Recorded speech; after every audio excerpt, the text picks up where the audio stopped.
As COVID cases have risen sharply across the UK in December, fueled by the Omicron variant of the virus, many families are now mulling over their Christmas plans, and the royals are no different. The Queen, 95, cancelled her traditional pre-Christmas lunch for members of her extended family this week due to the spike in COVID cases.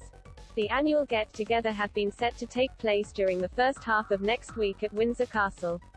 The gathering, usually held before the Queen departs for Christmas at her Sandringham estate in Norfolk, was also scrapped last year because of the pandemic.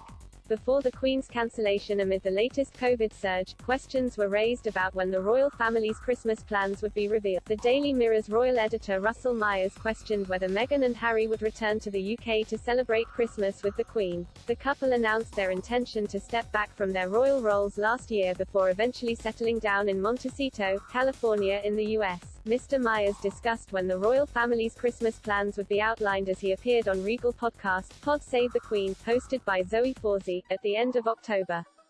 He said, "I think it will be a fairly late decision because things are so fluid at the moment. Who knows what will be happening, so I don't think it's going to be anytime soon. One would assume there will be some sort of family Christmas with the Queen at Sandringham, but I'm not a fortune teller."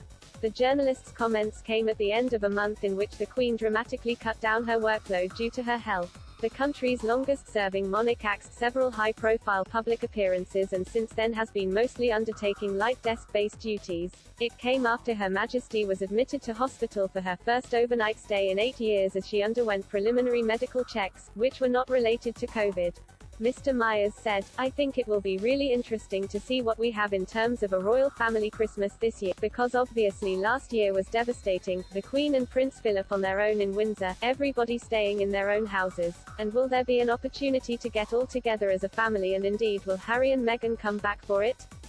The Queen is probably not in the best of, she is doing all right but she is understandably resting. Will Harry and Meghan come back and use that opportunity? Only time will tell, I think." The Queen was reported to have taken the decision to cancel her pre-Christmas bash with regret. She made the move as a precautionary measure to reduce the impact on other people's festive plans, according to the Sunday Times royal editor Roya Nikar. Meghan and Harry have not confirmed their Christmas plans for this year. Last year the Duke and Duchess of Sussex spent the festive period in Montecito, while the previous 3 years were spent at Sandringham. To subscribe to Pod Save the Queen, go to your normal podcast provider.